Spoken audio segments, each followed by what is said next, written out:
গুরুতর অসুস্থ শিক্ষাগুরু শাহরুখকে শেষবার দেখা করার অনুরোধ কংগ্রেস নেত্রীর। বলিউড অভিনেতা শাহরুখ খানকে তার অসুস্থ শিক্ষাগুরু এরিক ডি সুজাকে দেখতে যাওয়ার আহ্বান জানিয়েছেন কংগ্রেস নেত্রী জরিতা লেথফলাং। অনেক চেষ্টা করেও শাহরুখের সঙ্গে যোগাযোগ করা সম্ভব হচ্ছে না, এমনকি সাড়া দিচ্ছেন না শাহরুখের ম্যানেজারও।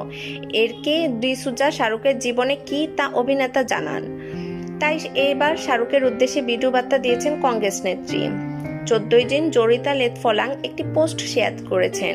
পোস্টে একটি ভিডিও শেয়ার করে তিনি শাহরুখ খানকে সময় বের করে তার অসুস্থ শিক্ষাগুরুর সঙ্গে দেখা করতে গোয়ায় আসার অনুরোধ করেন। ভিডিওটিতে জরিতাকে বলতে শোনা যায় যে এরিকের শারীরিক অবস্থা ধীরে ধীরে খারাপ হচ্ছে এবং কিং খানের উচিত তার সঙ্গে একটিবার দেখা করা।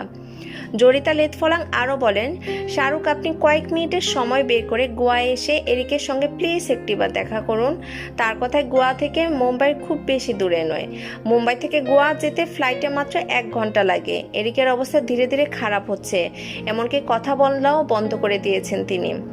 ভিডিওটিতে জরিতা আরও বলেন, আপনার এই আশা এরিক ডি সুজার অবস্থার পরিবর্তন ঘটাতে পারে। একটিবার দেখা করা উচিত, এটা আমার অনুরোধ।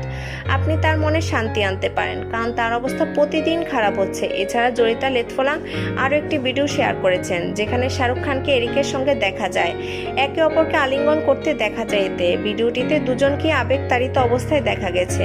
যদিও এখন পর্যন্ত এই ভিডিওটি নিয়ে এখনও শাহরুখ খানের কোনো প্রতিক্রিয়া পাওয়া যায়নি। তিনি এরিকের সঙ্গে দেখা করতে গোয়া যাবেন কিনা সেটাই দেখার বিষয়। ধন্যবাদ।